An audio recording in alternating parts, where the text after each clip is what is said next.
We're live. Yeah, and I'm seeing it live on YouTube on the top. Yeah, I lost my video here. We got you. We see. I see you, Phil. Yeah, I can't see anyone. It's better that way, Phil. You might want to go tap on, you might want to go tap on your video. Lost my video. Very nice. We're live. Yeah, and I'm seeing it live on YouTube on the top. Yeah, I lost my video here. I lost mine. You basically, if you lose your video, I you see it, tap Phil. on the little. Yeah, video I can't see anyone. It's better that Tap, tap on the video recorder. No, all right. So everyone's got to get muted here.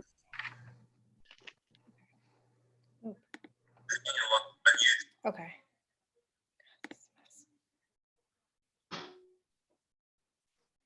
All right, Julianne, you're in control here, so I know, I'm trying. I'm sorry. I understand, but it's too many people talking, and so we know that the first case is 557A Sand Creek Road, and when Mr. DeLuca's on, and he should start his presentation.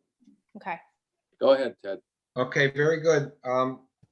Good evening, everybody. I hope everybody is well under these crazy circumstances we're in. I appreciate you giving us the opportunity to do this video conference and board meeting.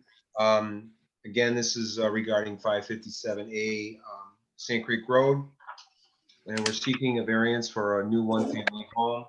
The purpose of the variance is that we do not have the proper lot width where the building is being constructed. The zoning district is a residential B zoning district, and we're required to have 75 feet of lot width where the building is built at the front setback line. We do have 99.9 at the front property line along the road, but the topography, excuse me, the shape of the lot is very awkward. I know some of you may recall that we were in front of the zoning board many months ago with a proposal to do a two-family house on the same parcel. The parcel does contain a lot of land. It is 2.44 acres. However, it's impacted by state wetlands considerably. So we did work with the DEC since the spring of 2019. The only area that they said that would be buildable would be the front narrow portion as it comes in off of Sand Creek Road. I believe you have our documents, but you see this very well. But this is again just a duplicate of what you already have. It shows the lot width coming in from Sand Creek Road and the placement of the proposed one-family home. One-family home is basically a modest home. I have provided the drawings for you for the house that we intend on building there. The width of the home is 29 feet, the width, and the depth is 36. This is obviously considerably less than the two-family that we originally proposed many months ago. I believe you do have this document. This is the one-family home, which is a two-story house with a one-car garage. The first floor plan is, again, a very modest plan, one-car garage, living room, kitchen, bath, pretty standard, if you will. And the second floor, it does have 3 bedrooms with 2 baths. So the house basically is, total size of the home is 1,481 square foot, with a 3-bedroom, 2.5 bath, 1-car garage. It really fits nicely on the property. We are lacking, as I mentioned, the width of the lot where the home is built, but this property is so unusual based on its design, with a access coming in, because prior, many decades ago, the owner was going to put I believe like a 16-lot subdivision in here for one-family homes, but that was way back in the early 70s. The land has been impacted by wetlands since then, and obviously that's an option we can't pursue. So I just want to show you again, and it is on the original survey that I provided, that based on DEC, we've met with them several times. There was a lot of limitations to actually build on the property. We have to basically leave the area that's hatched line in red as undisturbed area, if you will. So we're only allowed to basically use and occupy the green space area that I've shown. Rest of the lands, which are going to be over 2 acres, was decided that we would donate them to the village so they can join in with the Ballard Park. And that was really conditioned by DEC. So they felt more comfortable that the remaining lands will always be protected, if you will. And so we did present that option to the village back in November of 2018. They were basically comfortable with that if we were able to be successful to go through a variance process and then ultimately complying with everything that LaBerge Group said that we would need to do to satisfy that requirement.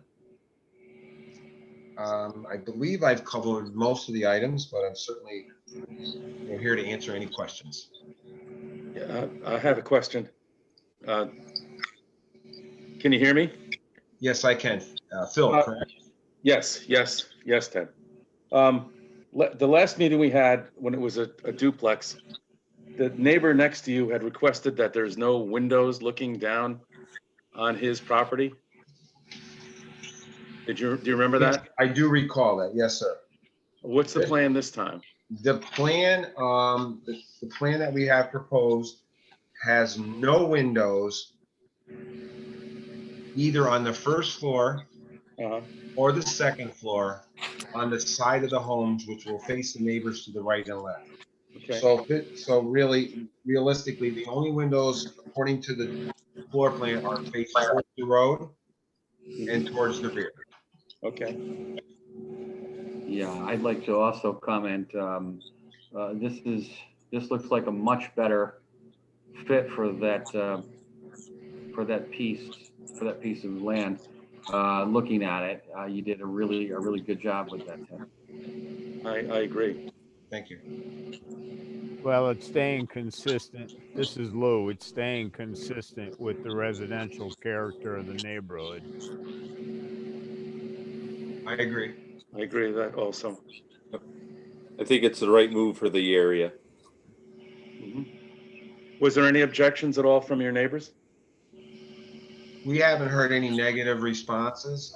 Quite frankly, we haven't been out there much. It's been such a long process from 2018 to today, and under the circumstances that we're in now with the health crisis. So if there's anyone that has joined, or I mean, previously, yes, we all realized when we were at board meetings, there was a lot of negative opposition because it's a 2-family home, even though the zoning district does permit it.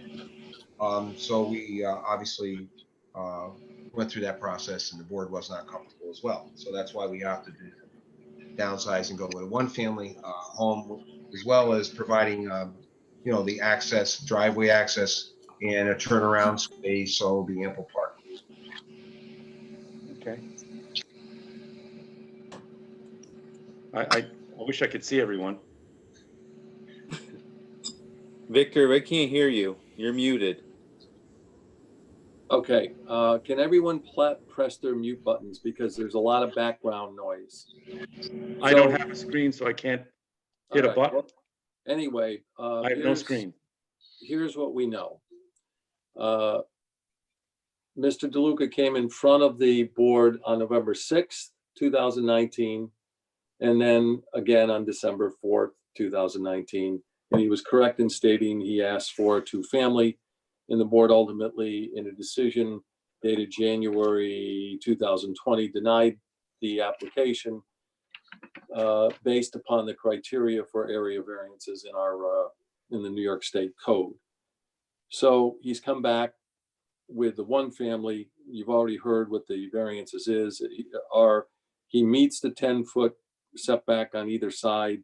He doesn't meet the mandated 75 feet width. He's only got 50 because that's as wide as a lot. So going through the criteria, and by the way, before I get to that, I read the minutes of both meetings. Ted was right that some of the neighbors were concerned about the type of 2-family and others suggested a single family, which is what various board members did. So they've done that. So when you go through the criteria, whether an undesirable change will be produced in the character of the neighborhood, that's the first criteria the board has to look at. And I believe that this has been exhaustively discussed in the previous two meetings. So Ted, is it your position that because it's a single family home, it's consistent with the surrounding neighborhood and therefore it's not going to have, well, it's not your determination, but does the board agree or disagree that the proposal will not have an undesirable change in the neighborhood? How does the board feel about that? I believe it will not have a undesirable change. Okay. Now everyone has to press their mute button so they can speak. Okay. I agree. I agree. I agree.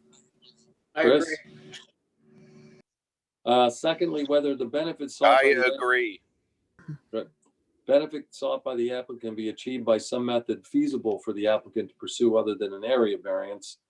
I think based upon the type of lot, it's only 50 feet wide.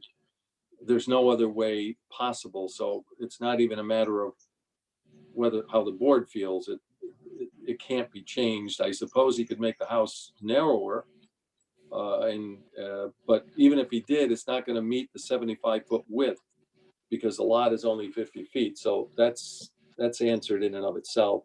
Whether it's a substantial variance, I think the board knows that we were looking for a single family residence. He's brought it in and, the house meets the side yard setback. So I don't feel it's substantial.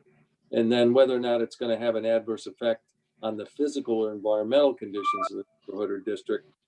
I think the board is, as I said, this is the third time through on this. You've already heard the uniqueness of the property and the size of the lot in the back that's pretty much constrained with wetlands. So he's limited to where he can put it. And then lastly, whether it's a self-created hardship, which under an area variance, it's a consideration the board considers, but it doesn't necessarily preclude the granting of a variance. I would submit to the board that I don't think it's a self-created variance or a self-created hardship because I think the owner of this property has owned it for quite a number of years.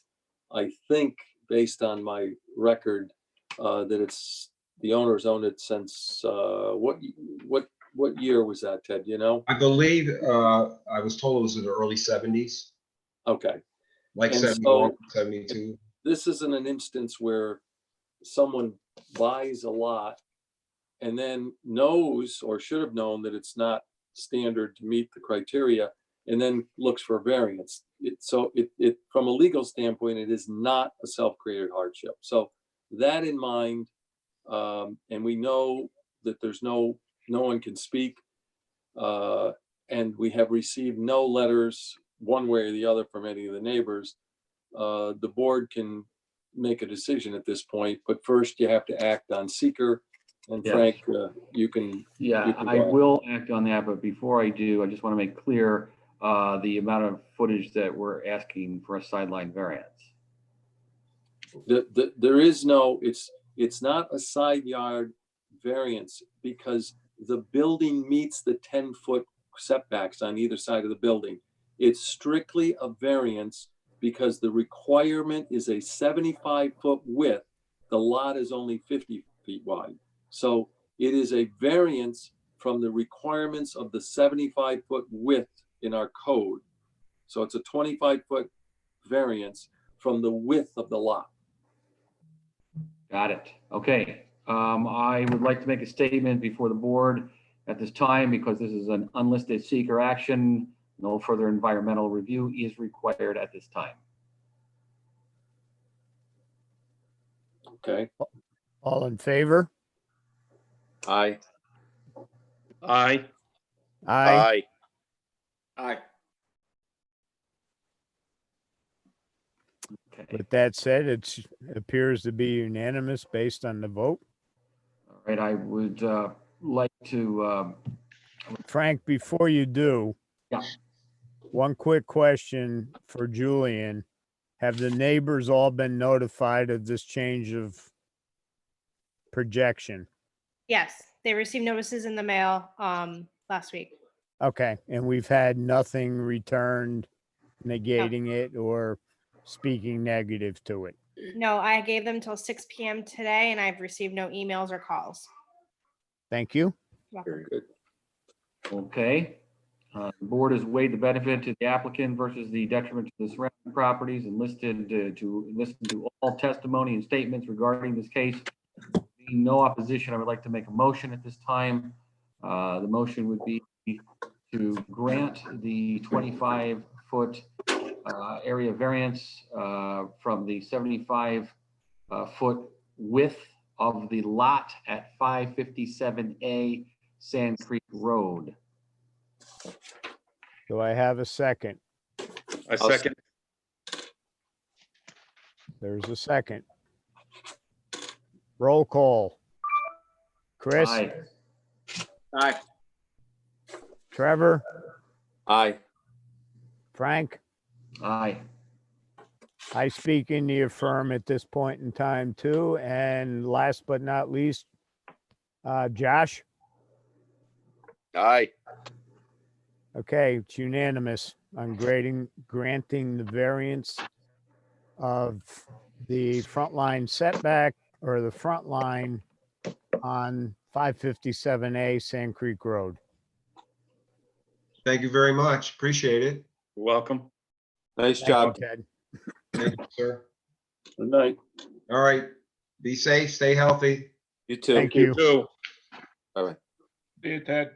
Bye now.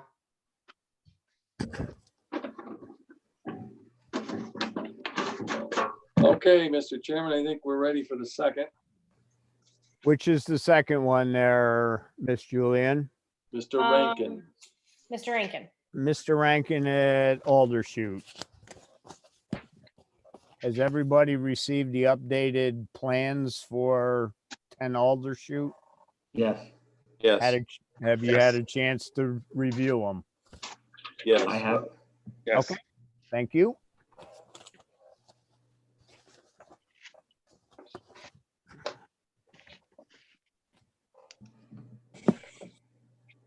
All right, so I guess we can hear from Mr. Rankin at this moment. Is he on? Yes.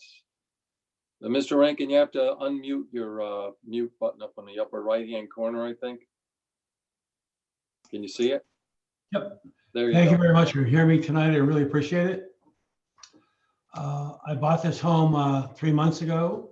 Before I purchased the home, I had inquired whether or not I would meet the setback requirements for putting a third car garage on. And my apologies, I thought it was the town of Colony, not the village of Colony. And I thought I would meet the 5 foot setback or a 5 foot setback, which obviously in the village of Colony, I don't meet. The purpose what I'm looking for is a variance to go with a 5 foot setback to build a third car garage so I don't have to expose a boat or other personal items outside. I think you've all been provided a copy of the survey that we had done by Mr. Meyer. We also provided a copy of the elevation, which would blend in with the neighborhood very discreetly. The neighbors to the right of me, I've spoken with them, given them copies of the elevation as well, and they don't have an issue.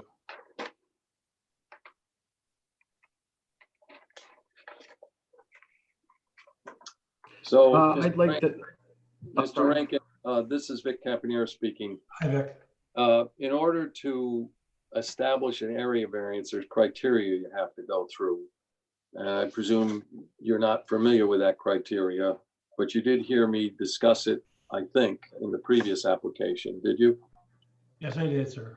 All right, so the first thing you got to talk about is whether you believe there's going to be an undesirable change produced in the character of the neighborhood or a detriment to nearby properties would be created by granting this area variance, which I believe, as I'm looking at your application, is what's your proposed setback on this? In the application, it was showing 7 feet, but pursuant to the village guidelines, I did hire a surveyor, Chris Meyer, to come out and do a survey of the property. And we've amended that to be a 5 foot setback instead of 7 foot setback. It would not be desirable to the area, as it actually would add value to the area. The structure of the addition would match the existing structure with the gables and the exterior projection of the property. So it would not be a detriment, but actually an asset to the community and increase the value of the property. The value of your property, are you saying, or surrounding property? It would actually add the value to the area. I mean, I am in the real estate business, so I understand that values are based on comparables in the area. So this would definitely add value to the community. Okay, and then the second is whether a benefit sought by you can be achieved by some other method feasible. In other words, is there any other way you can do this, which you're wanting to do, which I guess is build a third garage without having to get a 5-foot setback, side yard setback variance? Actually, there's not. I mean, if you were to have seen this property prior to me moving into it, and then now, I've already done a lot of improvements to the outside of the property to dress it up, make it look better than it was before. I take a lot of pride of ownership wherever I live. I lived in a previous development where your brother Phil had lived, and like him, I put a third-car garage on. So instead of people looking at a boat outside of on the side of a house, it was parked inside of a garage, which is aesthetically pleasing to the neighborhood, instead of having a junk buildup area. And what's your position on whether a 5-foot variance from the required 10-foot variance, do you feel it's substantial or not substantial? I don't feel it's substantial, because if you look at the drawing, there's still over 24 feet between my house and a property line there. So there's actually 29 feet between my dwelling and the neighbor to the right, where it's going added onto. So there's no aesthetic. It's not like, it doesn't look like you're taking away from anybody's property at that point in time. I didn't understand what you said, and I don't know if the other board members understood it, but I think you would be best to further explain yourself there. Okay. If you look at this survey that was just completed yesterday, there is 24 feet from my neighbor to the right to the property line. If we were granted the 5-foot variance, that means there'd be 29 feet between the proposed addition and the neighbor's house. So it's not going to look as if the properties are too close together or it's detracting from the aesthetic value or the aesthetic look of the size of the lots. All right, so you confused me, okay? You were talking about a property line and then you talked about a home. My question to you is, I'm looking at the site plan that was prepared by O.J. Meyer. Yep. And I'm looking at it standing on Aldershoot Road. Yep.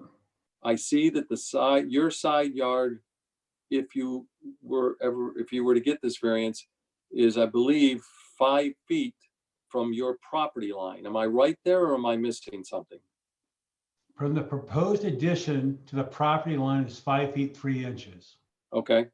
So when you're talking about 26 feet to your neighbor, what do you mean? What I said was 29 feet. The difference between, if you were, I guess probably it's more clarification from you. What specifically is the board looking for? I would have assumed that we're trying to make sure we're not taking away from the value of the neighbors or the development. There's a number of items. It's not just that. I think what you're saying, correct me if I'm wrong, that your proposed new garage would be about 20-something feet from your neighbor's house. Is that correct? 29 feet, yes. All right. That's what I thought you were saying. Okay, so, and then, whether or not your variances will have an adverse effect or impact on the physical or environmental conditions of the neighborhood. I think you've already spoke on that. And lastly, whether the difficulty is self-created. Unlike the case that we just heard, yours is a self-created hardship, because whether you knew or didn't know this was in the town of Colony, the law says that you are couched with that knowledge when you buy property, or should have known that you wouldn't be allowed. So it is a self-created hardship. So that said, I will tell you that the board has received 2 letters in opposition to your proposal. One of them came from Jeffrey Sterge, who lives at 12 Eldershoot. So And so as I'm standing on Eldershoot looking at your property, where's 12? To the right or to the left of your house? To the right. And Okay. ironically, he's the neighbor I spoke with before I submitted the proposal, and he said he would not have an issue with it. Well, be that as it may, I'm looking at a letter that he sent out today to Julianne, and I'll read what he had to say. I have several concerns I'd like to express. From the original hand drawing plans and discussions with Bob, the setback was described as 7 feet, possibly even more. But after the completion of the official survey plan, it's now less, approximately 5.5. The minimum setback requirement is 10 feet, is not a great distance to begin with when you're talking about a structure as large as what is being proposed. And this particular request is not for a minor exception or a foot or so. It's for reducing the setback from 10 feet to around 5 feet, which in this case represents a significant exception. There's also nothing unique or unusual about the property that would seem to create an undue hardship that would justify the variance and would not have been known at the time of recent purchase. For example, my garage is 22 feet from the property line. If I wanted to build a 14-foot wide addition, it would require a variance as well. And clearly that would be the case for a great number of other properties in the area. Another concern is based on aesthetics. The planned elevations are visually appealing, but the variance would result in an additional 14-foot width of blacktop added to the existing 20-foot wide driveway. That amount of blacktop on the size lot would certainly be less visually appealing. In addition, the proposed new width of the house would be 80 feet on a 104-foot wide lot. It seems likely that the house would appear oversized and disproportionate to the lot size. Then there was a letter from Sigmund Peplowski, who lives at 9 Eldershoot. I presume he's on the left of you as you're standing on the road, right? I've never met the man. No, but let me ask the question again.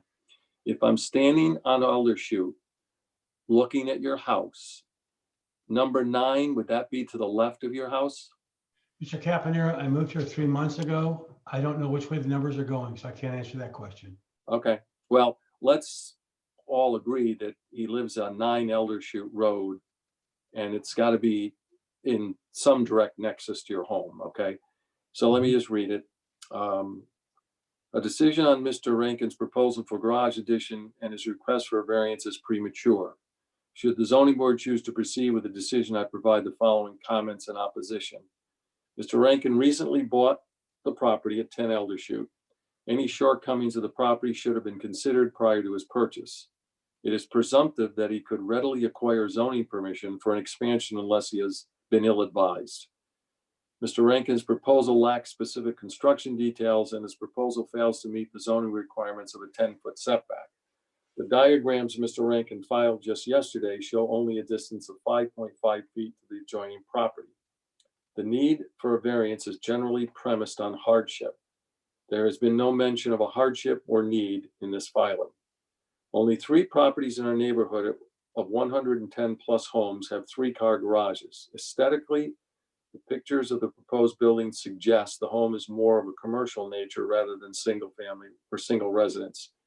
Additionally, the almost 34-foot wide driveway gives the appearance of a parking lot in front of his building. I fear the appearance may have a detrimental effect on surrounding property values. Based on the above, I advocate for denial of the variance and building proposal. Sincerely, Sigmund Peplowski. So those were the letters we received.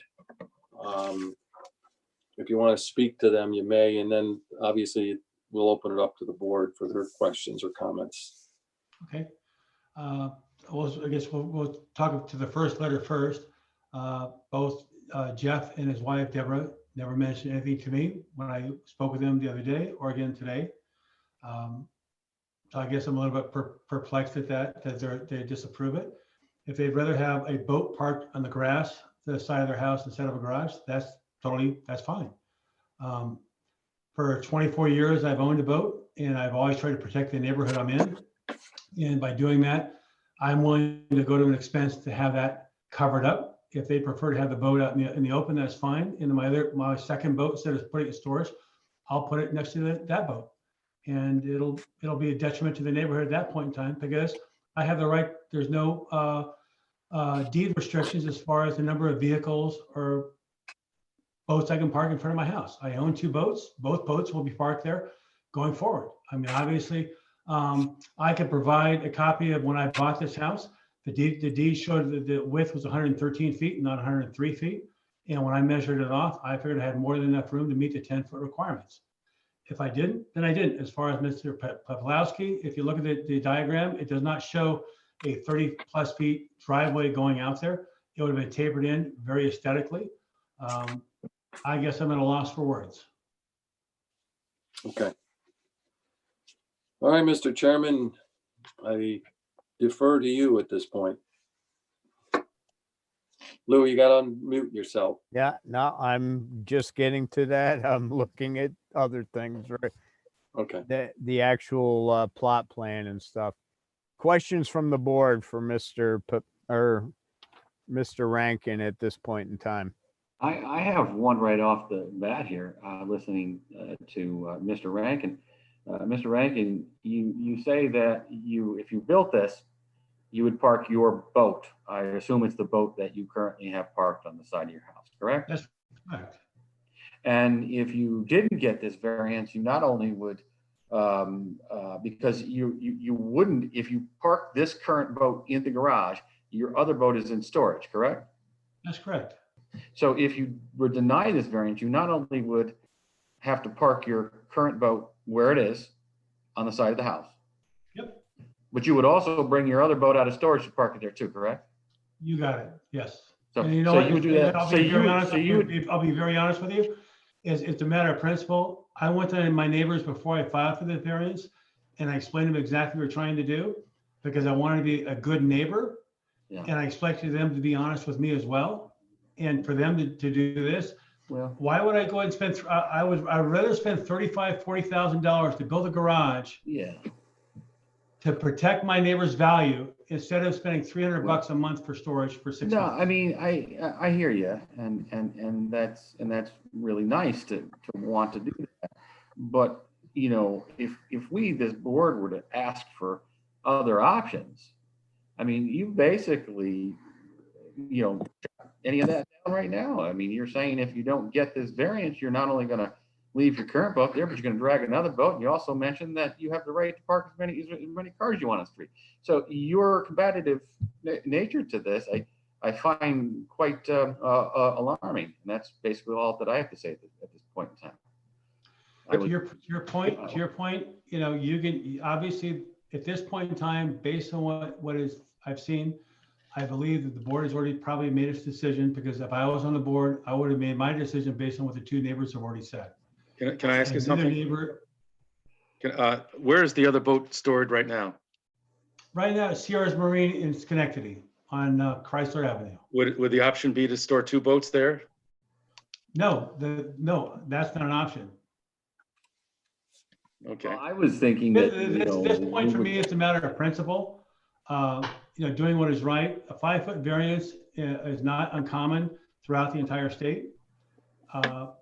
So, you know, for somebody to complain about the aesthetics of it, the aesthetics of the design that the architect came up with blends in with the community and the neighbor. If I looked out my front door, there's a house with a 4-car garage just down at the end of the street on Sunset. I would think that would be more detracting from what I'm proposing. Mr. Rankin, basically, I don't know if you're saying that this would be nicer, this would be aesthetically better, this would enhance the neighborhood. What it would do is the people directly next to your house on that side would have less of a sideline variance, is what it would clearly do. So, you know, to be upset with your neighbor for not wanting to be one of the few houses in that development that doesn't have the full 10-foot sideline variance, that could very well affect, possibly in their minds, it could affect the future sale of their own home. Now, I'm not saying that I agree with that. I'm saying that this is probably what their concern is. So, you know, to ask you to rework the garage, you said that the problem with the 2-car garage itself currently is that there's stairs that are in there that are blocking the ability to have two cars in there. So my thought process would be, instead of going that far over towards the side with a third bay, you would simply build enough space to negate the space the stairs are taking away. So in fact, you would have a two-car garage, and then you could add on to the back of the second bay. That way you wouldn't even need a variance. It's not possible. So what I'm asking you is, would you consider in rethinking this a bit? So you say you come here and you're thinking, well, the board has already made their decision, which the board hasn't. We haven't even voted on it. But if it goes the way that you're anticipating, would you want to take time and rethink this and come back with a slightly different plan? To answer your question, there's not a different option, okay? The current, give you an example. I have a Chevy Silverado truck with only a 6-foot bed, not an 8-foot bed, that will not fit in the garage that I have right now. My wife has a Ford Explorer, and there's no way possible on the current garage that 2 of our cars can fit in that garage at this moment. The garage was undersized when they built the house to begin with. So there's no way 2 cars can fit in this garage to begin with. There's no way that one boat, even parked diagonally, could fit in that garage. So you talk about a burden. You know, I will save the money on building a garage, and I'll just keep it parked on the side of the house. That's not a big deal. I think our main concern is your neighbors. You know, their opposition to it. I mean, if you, I mean, I wouldn't have any opposition to it if it was okay with your neighbors. You know, if you could reason with your neighbors, if you wanted to come back, or is that out of the realm of possibility? Bill, I got to be honest with you. I'm at a loss. I'm at a loss. I just at a loss for words. Vic's brother who passed away, Phil, was a neighbor of mine, and I got the whole idea of doing a 3rd-car garage when Phil and I lived in the same neighborhood in Dutch Meadows. Yeah. Phil had it done to park his boat, so it didn't take away from the value of the properties, and I did the exact same thing on a Marine home. And I did. There was a lot of houses up in Dutch Meadows that had 3-car garages. Pardon me? There's a lot of houses up in the Dutch Meadows area that do have 3-car garages. I'm familiar with the area. No, we were on 5 Windmill Way. I was in Rotterdam on Day Spring Court. We built a garage there because it adds value to the entire neighborhood. And you're not looking at an eyesore. Yeah, to me, the boat's not an eyesore. But to other folks, whether it's an RV, like the gentleman across the street, it can be an eyesore. To me, I'd rather just add value to my property and add value to my neighbor's property. You know, when I spoke with Jeff, my neighbor, the other day, I thought it was 7 feet. That's before the survey was done. As Phil, Victor will confirm. I said, do I have to have a survey? He said, yes, you do. Based on my measurements, it was a 7-foot setback, not a 5-foot setback. Obviously, when it came back in, it ended up being a 5-foot setback. Okay, it is what it is. I paid for the survey. I paid for the elevations. To say it looks more like a commercial property, it does not look. You guys have a picture of the elevation right there. Either you agree it looks like a commercial, or it looks residential. I did everything I could to make it look residential, not commercial. Everything possible. I'm at a loss for words. There's not a way to make the garage smaller. There's not a way to make a 7-foot garage. If I could say something to you here, just so, because I know that you're probably upset, obviously. No, it is what it is. This comes as a shock to you that the neighbors that you thought were okay are not okay. I get that. I understand. The question that I have is, why would you want to just throw all your eggs into one basket when we could let you try? You may not come up with another alternate set of plans. You're right, you may not, but at least give it a try. Talk to your neighbors, and possibly rethink it a little bit. Instead of side, rethink depth. You could come out a couple feet on the side and then go back both bays, possibly a little bit deeper. So then you could get 2 cars in the one bay, or you could get your boat in the other bay. Good point. There is a possibility, and all I'm saying to you is I understand the anger. You know, It's not anger. I don't know your first name because it doesn't say on your screenshot there. I'm Frank. not angry with the board. You guys are doing your job and I respect it and I appreciate that. Honest to God, I really do. My frustration is I own my own company and our company, the sign says integrity is doing the right thing in spite of the cost, even when nobody's looking, you know? And to me, it's, if I take the courage to talk to Phil or to Chris or Lou, if I share something with you, I would expect you to say, if you have a challenge, tell me about it. You know, I would have expect Jeff or Deb both. And I said, do you guys have an issue with this? They both, oh, no, not at all. Well, if you have an issue, why am I hearing it at the board meeting? Why didn't you, we're going to be neighbors. I paid cash for the house. I have no mortgage. I'm not going anywhere. So it's like, why wouldn't you just, do you want to be enemies? Why wouldn't you just say, hey, Bob, I really have an issue. We can talk it out. If you would have talked to me, I wouldn't be as frustrated as I am right now, because I never would have submitted the request for a variance. To your point, if I move the garage any place forward, guess what I've run into that point? I'm not meeting the minimum setbacks in the village of Colony to go towards the street because I'm already maxed out there. So there's the boat is 21.6 feet long, including the trailer and the motor. There's no way of making it wider or longer without having the same challenge. Well, you might not have the same challenge. I'm just saying you may not have the same challenge as far as the neighbors if you went back a little bit. That's all. But I All can't right. go back. You can't go back and you can't go forward. There's no room to go there. Believe me, I wouldn't have filed for a variance. I mean, Chris Meyer and I talked about it. Is there any other way, Chris, of redesigning this without having to go through a variance? He said you can't. And the reason I went with Chris, instead of the original designer or surveyor of the property, because Chris has a history of doing business with the village of Colony. I understand your frustration. I understand it. For myself, I usually take into account the neighbors, and if you could work it out with your neighbors in some way. Well, let me say this, and I appreciate all the points that everybody's bringing up in the questionings. Mr. Rankin, the one thing that we as the board have to look at this point in time, and we do all the time, is consistency.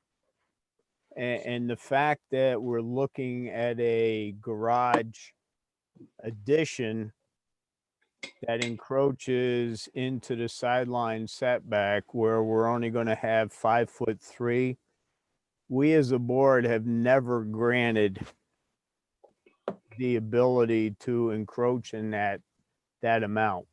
The most we've done is 3 feet. So you would need to come in at least for consideration, at least another 2 feet. So you're talking like 11 feet. And at that point, there's still no guarantee that we're going to approve it. So with what Mr. Preventel has said, think about it. I mean, if you're saying tonight that the only way that you can do it is the proposal that you have before us right now, then we'll take a vote on what we have presented to us. If you want, we can adjourn it to next month and do a consideration on that if you want to get with somebody and reconsider it. But this is history, and we set precedent, and it's been a long time. And I've been on the board. You talk about being in the town and everything. I've been on the board since 1992. And I've seen a lot of cases like this. So my suggestion is up to you. You can either look at reconfiguring it or we can vote on the proposal tonight. That's your call. Well, let me ask you a question. What is the greatest variance the village or the board has accepted from the road in, the setback from the front setback? What's the greatest distance you've done? 20 feet, 25, 30 feet? Well, we're talking sideline setback right now. I understand that, but Mr. Previtel talked about, trying to reconfigure it. Obviously, there's no way I can shorten the side setback and still make it accommodate. That's not going to happen. So my question to you is, if I went towards the street, what's the greatest variance the town is, the village has accepted? I couldn't answer that question. It has- And I couldn't answer that because we've never, that to the best of my recall anyway, entertained anything where it's come to the front property line. It's been either to the sideline or behind the building in rear, talking rear setbacks. I guess that answers the question. Might as well take a vote. Thank you for your time. Would you want to, reconsider, maybe see what your neighbors have to say? At this time, no. Okay. Is there any chance that you can make the garage narrower? The boat has an 8-foot beam on it, which means you need a minimum of an 8-foot opening. Mm-hmm. You give it a 1 foot, you give a 1 foot reveal on each side to make it aesthetically pleasing to the neighbors. That means the shortest it would be able to go would be 12 feet. If the neighbor has mean- already complained about 5 feet 3 inches, I guess my question to the board is, if I came back at 7 feet 3 inches, would the board look at approving it?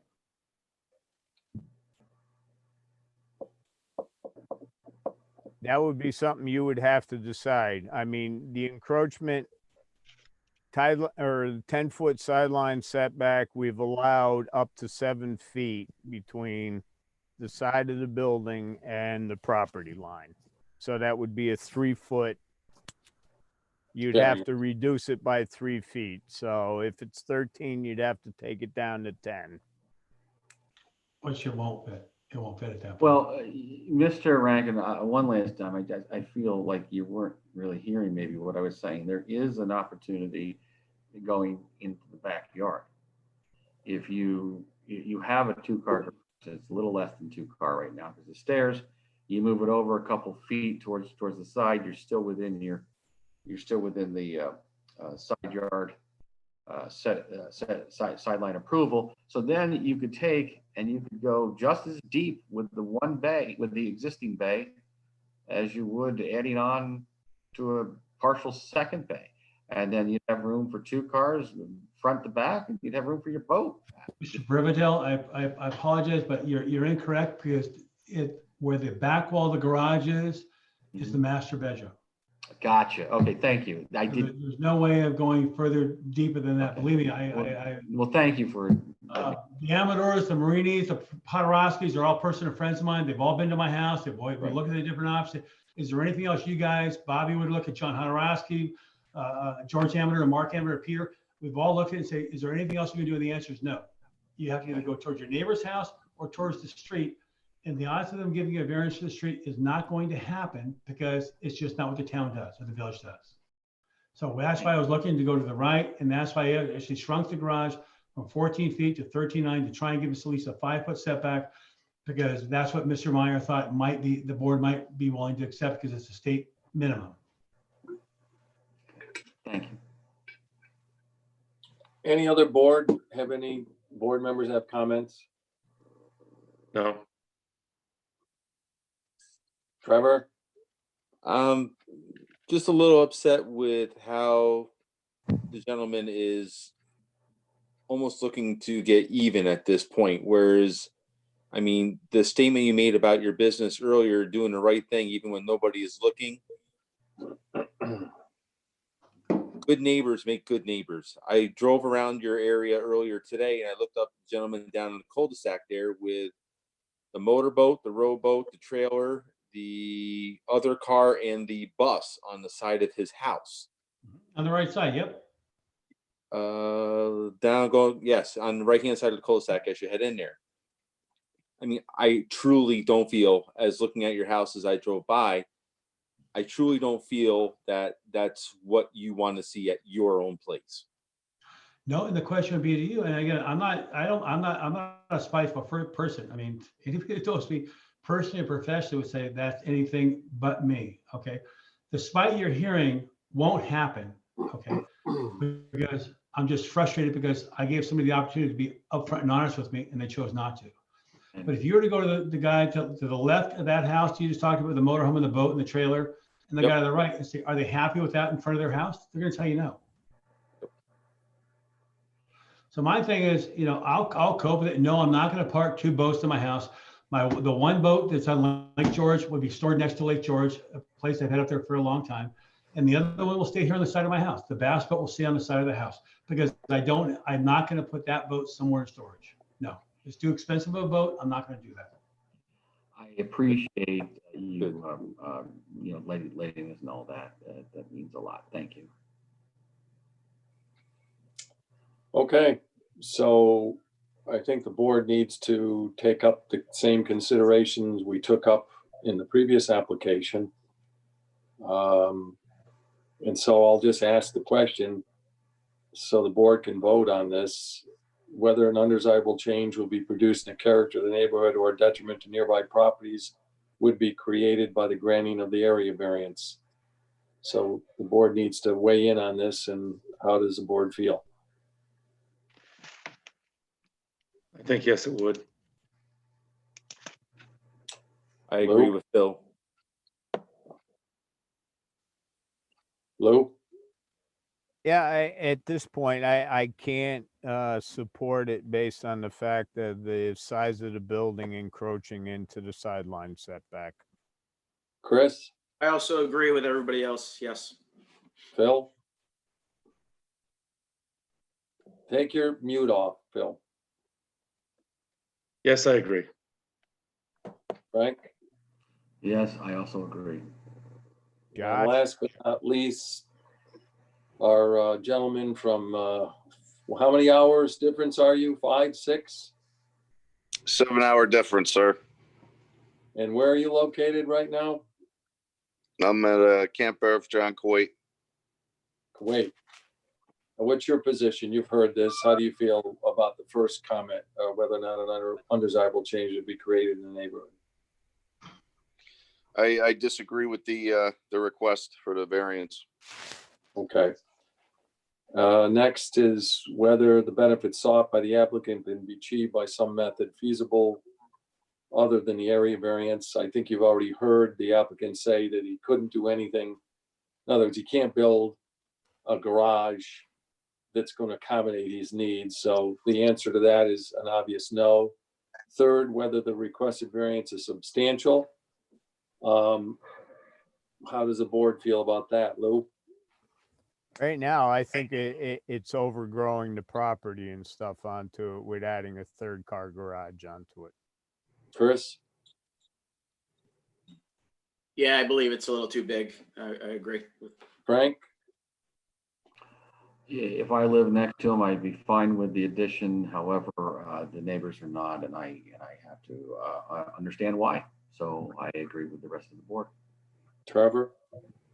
I agree that the addition at this point in time is too large to continue on with. Phil? I also agree with the rest of the board. Mr. Kuwait? I agree with the rest of the board. Then fourth, whether the proposed variance will have an adverse effect or impact on the physical or environmental conditions of the neighborhood or district. How does the board feel about that, Lou?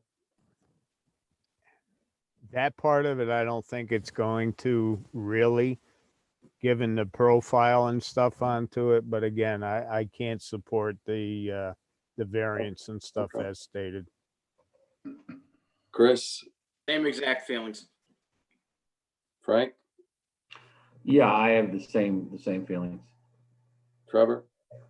I agree with Mr. Van Buren. Bill? I also agree. Last but not least? I support what you have to say.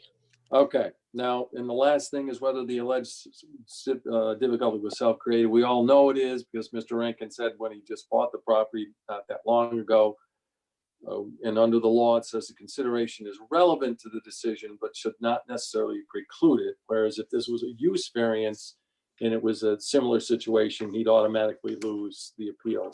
Okay, so we've heard everything.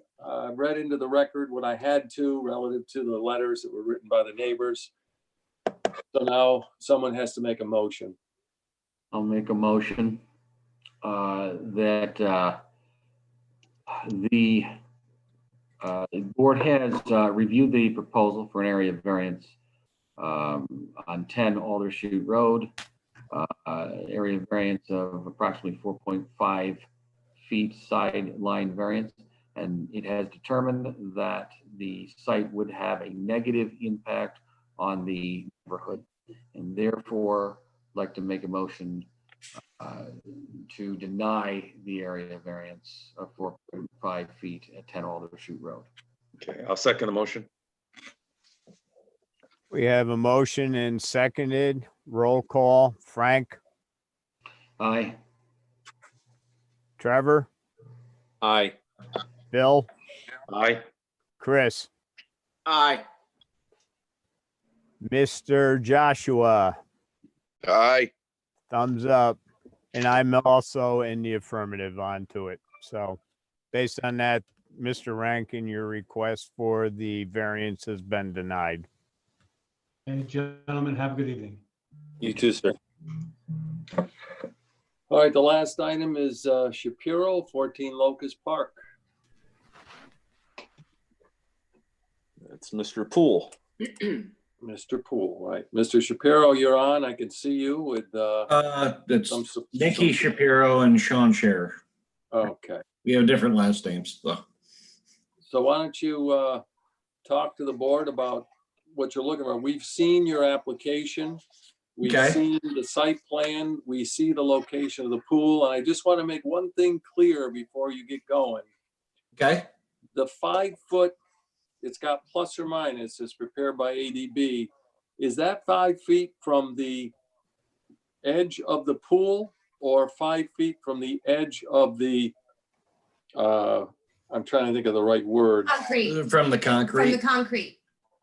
Okay, so you're telling me that the 5 feet goes from your property line to the edge of the concrete. Is that correct? No, to the edge of the pool. All right, that's what I thought. Okay, So, and then, and just let me finish. okay, go ahead. The way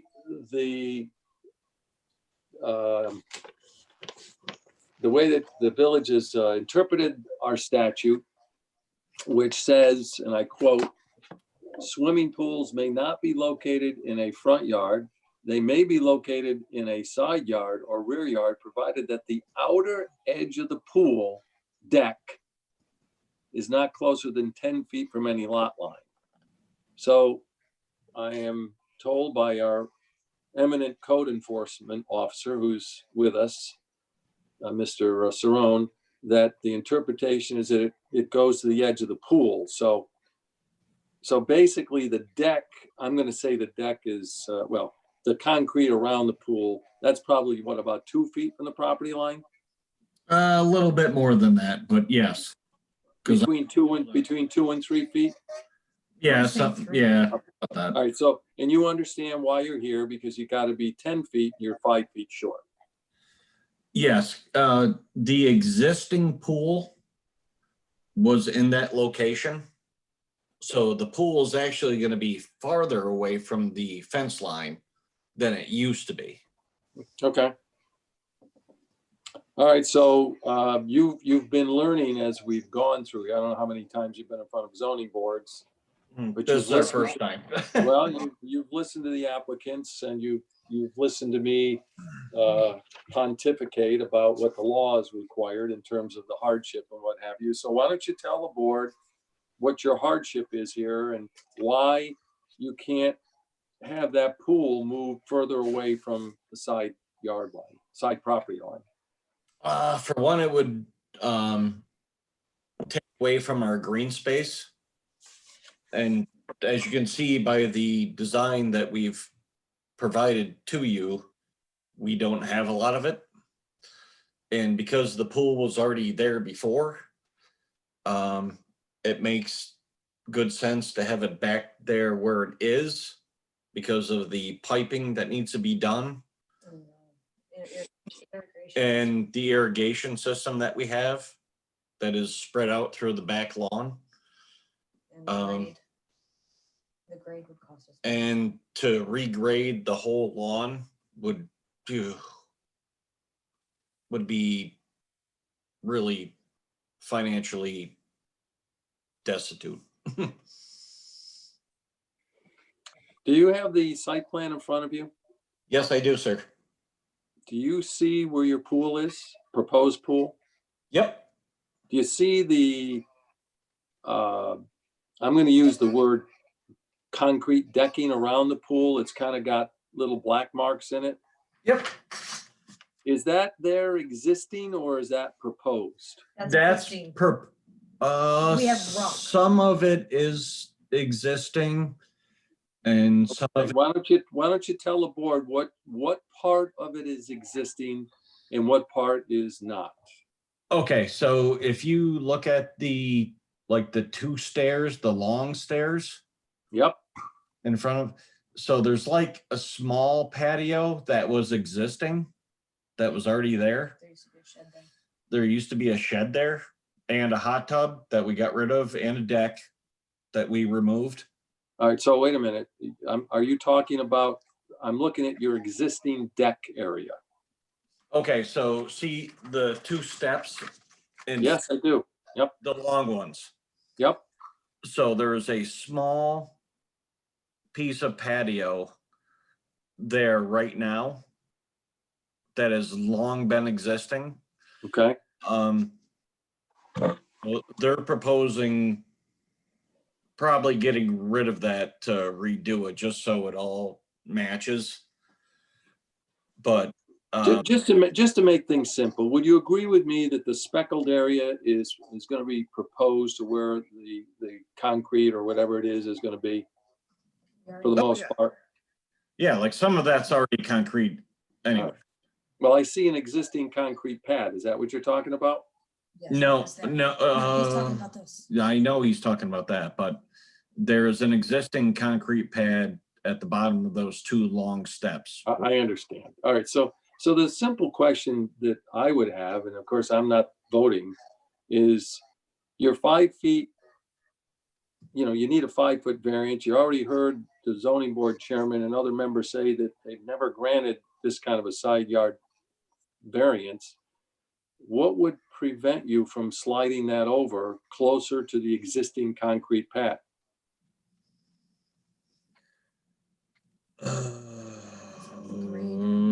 I'm not sure if that's feasible without talking to the contractor. It will cost us probably about $10,000 more Yeah, Why is that? because of the grade of the lawn. because they have to, there would be more excavation that needs to be done for that. What That- kind of backyard, what's the topography of the backyard? Because obviously on this site plan, it doesn't give us anything like that. The back existing is obviously where Goldstein had built the collision center. So we don't have anybody in the back of us. It's that school that they're eventually going to tear down. So there's nothing in the back of us. And the side of us, if you're facing our house on the right side, where the pool was that we just ripped out and got rid of, because of her garage, you can't really even see our pool. We basically picked the smallest pool that we possibly could. We don't want a big pool. Compared to what you see on the drawings of the neighbors' pools. We just want to utilize the space that's already there because obviously cost effective. This is the biggest amount of money we've ever spent on this, and we don't have anything else to put. If we have to do more excavating, I've been in this house for 20 years and I know my lawn. We did it so that it was the least cost. We are in very good standing with our neighbors. We've obviously talked to our neighbors. Nobody cares. And you guys did get the letter that was signed? And, Yes. and our mortgage is paid off. We're not going anywhere. And if I have to be house poor this summer because of all this shit, I want pool police gotta just need some type of something. Right now, my cat is pooping where the existing pool got pulled out. We were just trying to utilize what was already dug up, and the pool that was there was done. So we had to get rid of it. We were able to salvage parts to give to somebody else, blah, blah, blah. We were just utilizing the space that we have. I really don't want to rip up any more lawn. I want to keep as much lawn as possible. We are gonna have to rip up some lawn, but we're trying not to destroy the rest of the backyard as much I as, have a because question. it doesn't show it here. Well, they do show the big tree in the back, but there's also a pear tree that I don't know why he didn't show it. If I move it back any further, I'll have to get rid of that tree. And I don't want to get rid of any more trees in my yard. I've gotten rid of several. I do have a question. I'm Frank Prevatel. I'm looking at this, and there is a neighbor. If you're standing in front of your home, there's a neighbor to the right of you. And it looks like that neighbor has an in-ground pool. And I'm just wondering if, Mike, if you could, I don't know, you may or may not know, how close to the neighbor's yard is that pool? That is to the right of us. number That's Patty. She's the one that signed the variance, or signed it that she was okay with it. Okay. I was looking at it, Frank. Hey, Frank. Yeah. Looking at the plot plan and looking at the scale and everything, 1 inch equaling 20 feet. The pool would be roughly 20 feet from the existing, give or take, from the existing property line where the garage is from Patricia Hedgeman's property. Okay. Thank you, Lou. That's what I was actually looking for. Looking at this, you don't want to take too much of your time. I can. Oh no, take your time.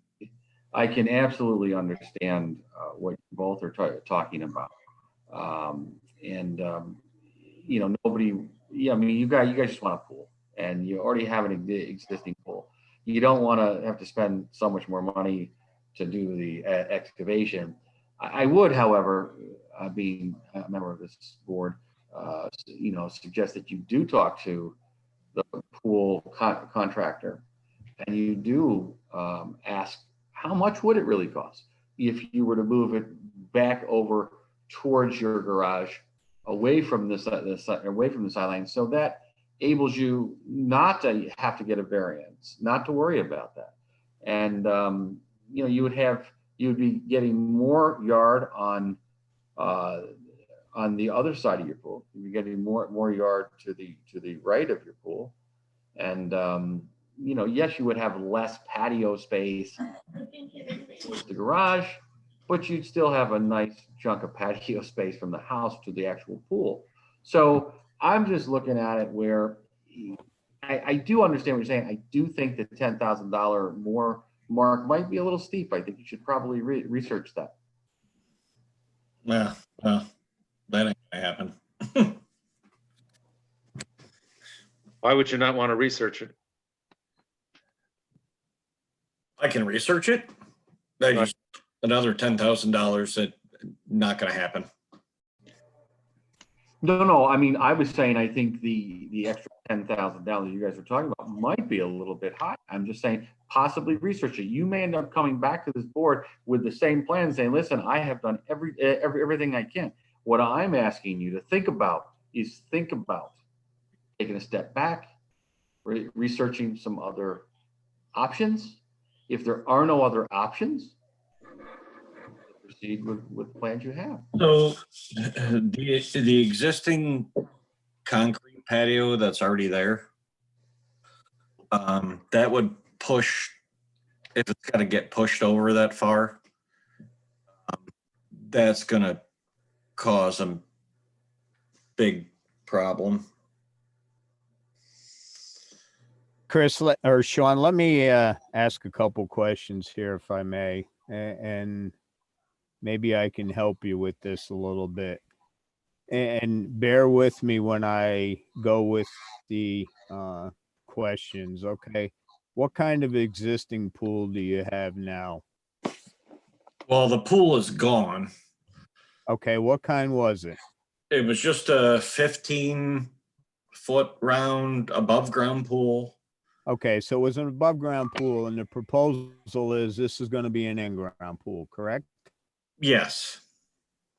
Okay, so there hasn't been any excavation work done. And correct me if I'm wrong, I'm only assuming this. There hasn't been any excavating work done in the backyard at all. Not at the, Correct? no. Okay, and not having, like, board member Preventel was asking about the grading and everything onto it, not having a topography layout to be able to look at it. Could you take, and again, you heard the last applicant and everything, where we've granted perhaps a 3-foot encroachment. So you'd have to be 7 feet. The pool would have to be 7 feet from the property line. And that's based on the fact that the board would entertain that. Could you take 2 feet off the existing concrete patio that's already there? And I'm assuming that that's a flat or level concrete patio, and just move that over. Could you just clarify which patio you're talking about? Sure. The one toward your garage. Yep. Okay. All right. If you cut 2 feet off the front of that to get you, or 2.5 feet to get you, say, 7.5 feet from your property line, and move the pool over, you're balking at something that's going to cause you some headaches. Now, I'm seeing the proposed filter, the heater, etc., on there that's a distance away. It may help you with the run to the pool. I did. Lou, if I can just interrupt here, let me just ask a question. When we first started discussing this, if you look at the site plan, you see the area that's flaked and black. I guess I thought we agreed that that was proposed concrete. So Lou, you're saying, why would he have to remove any part of the existing concrete patio? Why not just slide it over? Because the flake part is not even there. Right, it tapers into it.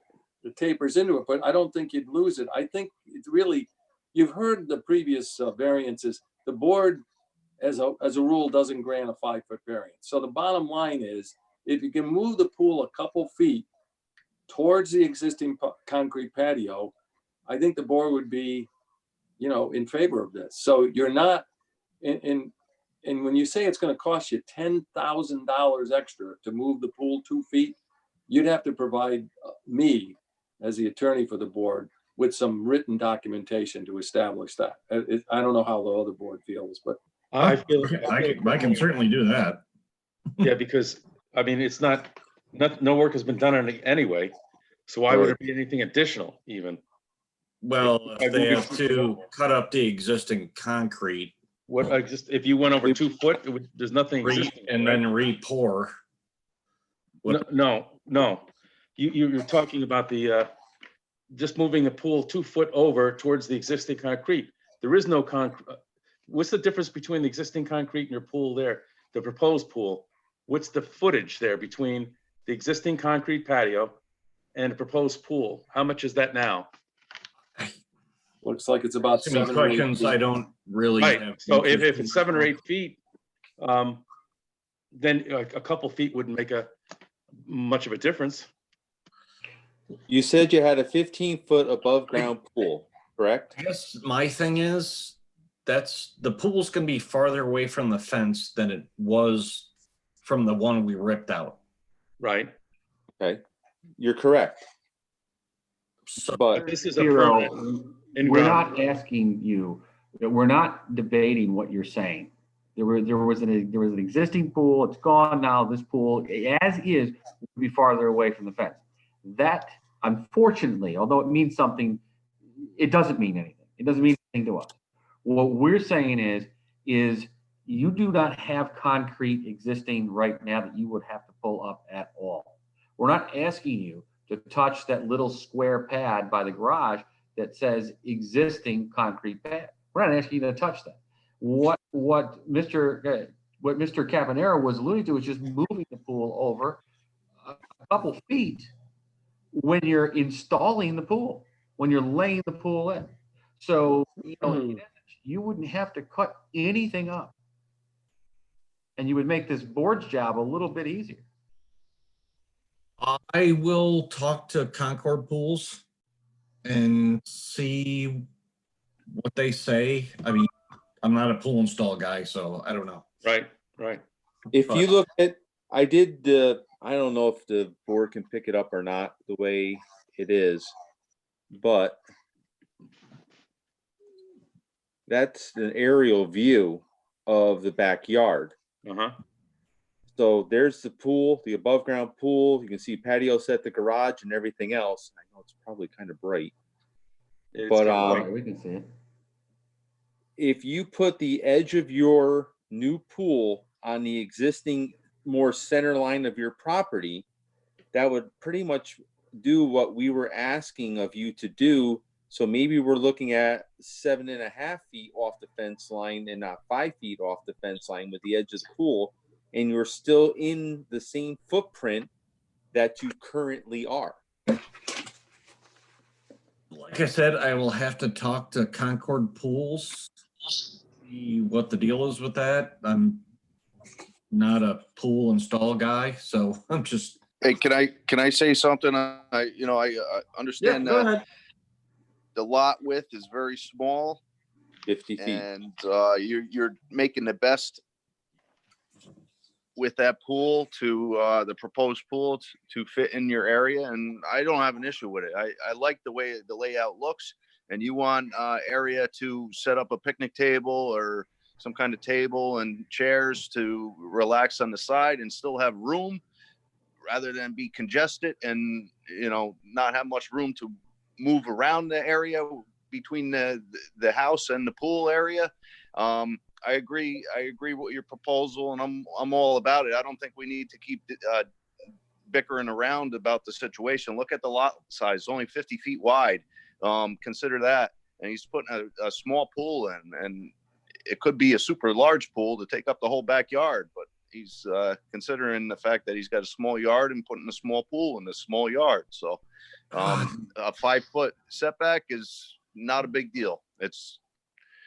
I don't consider that a big deal at all. Well, I appreciate what you said. The other thing I want to say is, you see where the fence line is? So if we buy in the front of the garage, the other issue is that's our only area to get any equipment into the backyard, including any vendors. Like, we have our lawn done, we keep up the property, all that stuff. So I got limited room to work with. Yeah, we totally understand that, and I completely respect what board member Rowinski mentioned. He's absolutely right. It doesn't seem like a big deal. However, we're talking 5 feet. This board doesn't make a habit of granting 5 feet. We're asking you to move the pool itself. At least most of us on the board are looking, it seems like, for you to, we're giving you an option. either the board votes on it tonight and it happens the way it is the way it is, or you talk to your pool guy, you come back before us. There's a possibility of 2 feet moving that pool itself 2 feet closer towards the garage. It still looks to me like you'd have a wide enough berth to get lawn equipment back there and, you know, everything else. And I would assume this board would end up looking more favorably on it. Hey, Frank, he's still gonna need a variance though, even if he moves it to 2 feet more Correct. over, right? Correct. So Correct. what's the Correct. difference between So I 5 gotta feet and talk to 7 my feet? pool guy and do this all. Well, That's really the quick, sidewalk. really quick and easy, Josh. You're right. We'll still need a variance. What I'm saying is, and I can't guarantee anything, I'm saying it looks like this board, complete board, would be more in favor of this project if he comes back before us with 2 feet less from the side. We understand that you're okay with the 5, but it looks like most of the board is not. So I'm giving him the opportunity to weigh this out. If he wants to pull the project, to have us adjourn, come back later at a different date after he's talked to the pool person, it may not be, it's not a big deal with Mr. Rowinski now. It probably won't be then either. And the rest of the board might be more inclined to be with this project. Josh, the other reason why you asked a very good question. That is, why is this 5 foot an issue? Because the board, in my 20 some years of being on the board, I don't know that we've ever granted a 5 foot setback variance. I think our normal, and Chairman Van Buren can correct me on this. I think typically we allow, 2-3 foot variance. I don't think we've ever gone to 5 feet. Lou, am I missing this or am I right? No, you're absolutely right, Victor. The most on any case that we've granted is the 3 feet and everything onto it. So, I mean, since I've been on the board, and we know how long that's been. So Josh, that's the only reason. I mean, you had a very good question, and and again, it makes sense, but all we're trying to do is be consistent. That's all. It's nothing more than that. So, hearing what you've heard, Mr. Shapiro, what do you want to do? You want the board to vote on this as is presented tonight? We can, or you can respectfully ask for we can adjourn this thing for the next meeting, and then you can come back and say, hey, I went back to Concord Pools. This is what they said. They can move it over a couple feet or whatever, or it's impossible, and here's the reasons why it's impossible, or cost-wise or what have you. I think that's Remember, this is a self-created hardship. I understand you're saying that you had an above-ground pool there, but that's irrelevant to what we're considering right now. You're creating your situation. You want to put something in. You want to put in something nicer than what you had, and I think the board appreciates that. But we have to also go by what the law requires. We don't make the law. We simply try to act within it and help people as much as we possibly can. So it's your call. What do you want to do? I would like to see a vote. Okay. Well, I would start out before we go to the vote. There will have to be a motion here put on, and I would like to make a statement before this board that because this is an unlisted seeker action, no further environmental review is required at this time. Do I have a second? I'll second that motion. All in favor? Aye. Aye. Aye. Aye. Aye. Aye. Unanimous on the seeker? Mr. Preventel? The board has reviewed the proposal for this area variance of 5 foot side yard setback and determined that has not determined at this point. The board I'm bringing up a motion that say we have determined at this point that it would not be consistent with previous variances allocated for the same type of project.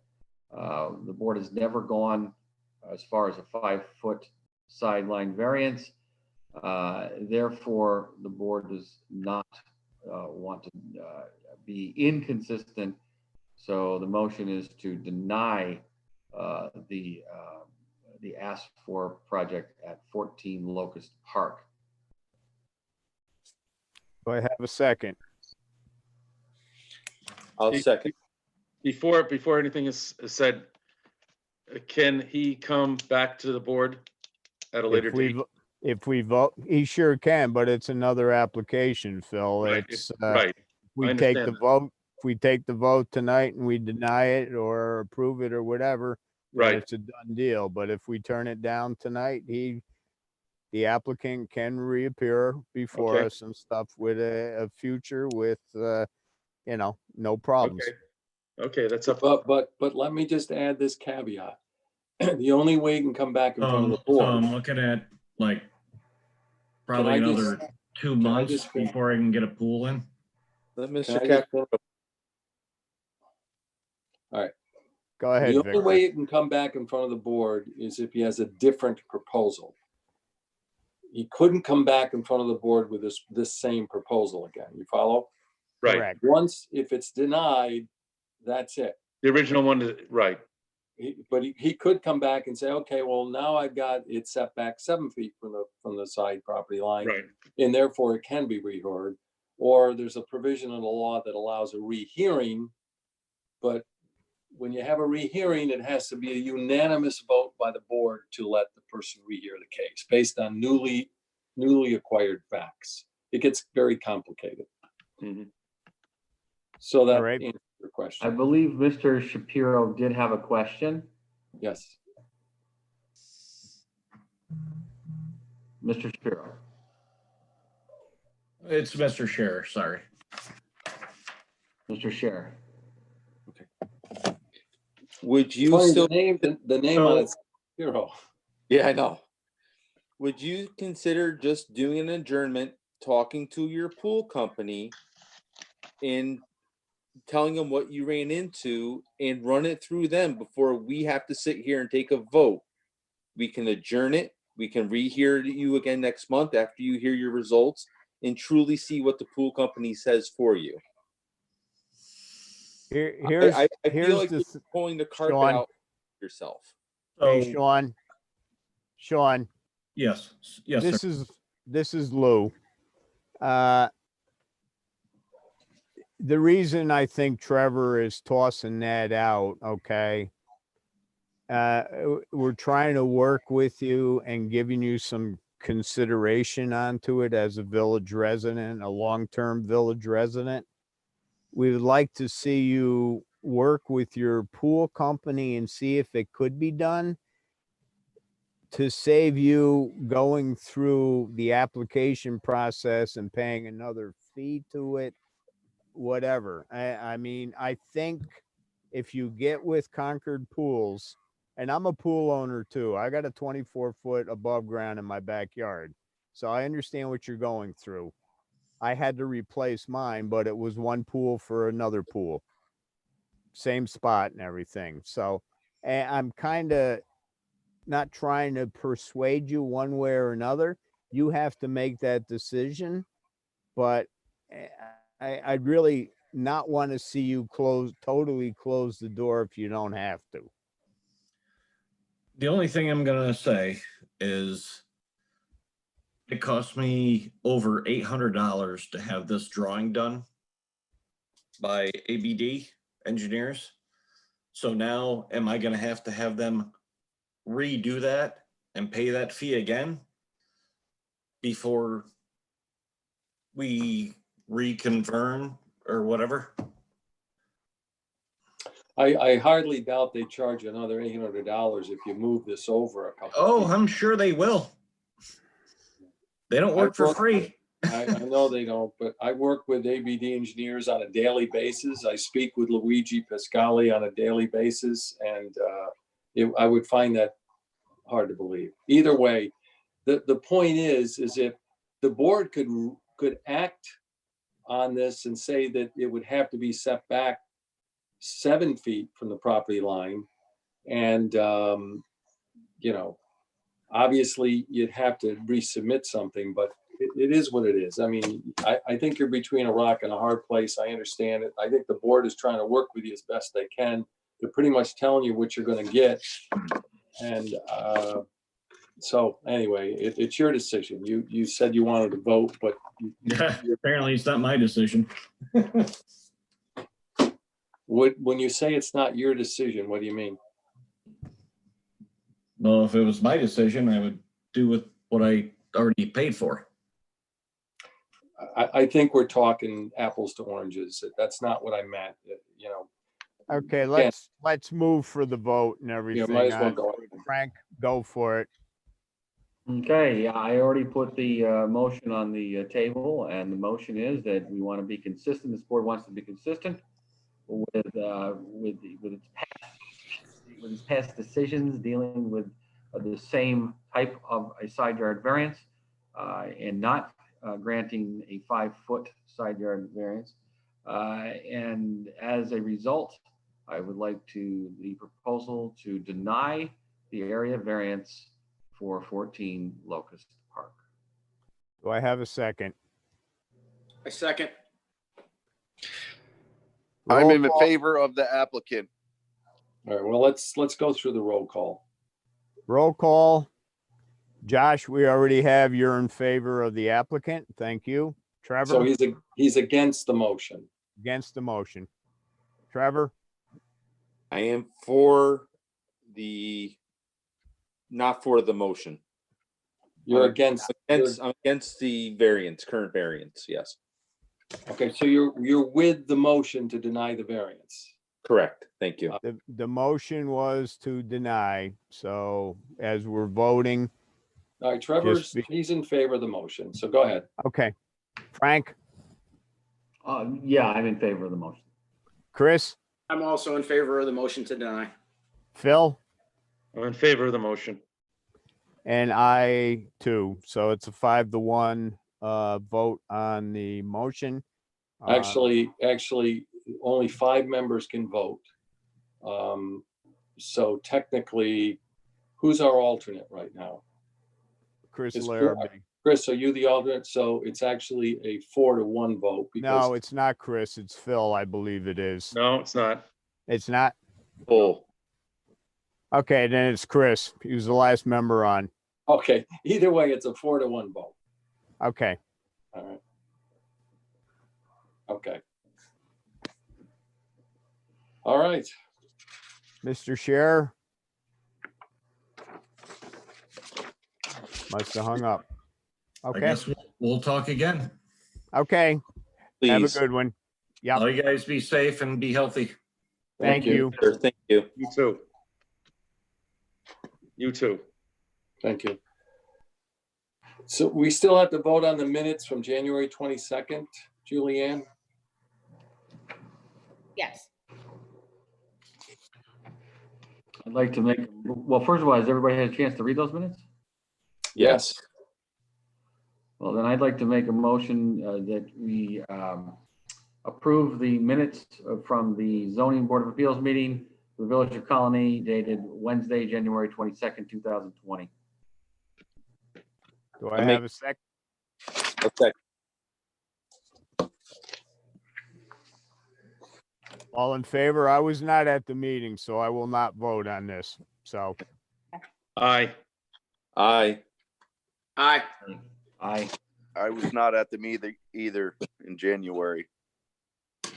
Okay. I will not vote. so there's still enough ayes that the meeting be approved, minutes of the meeting be approved.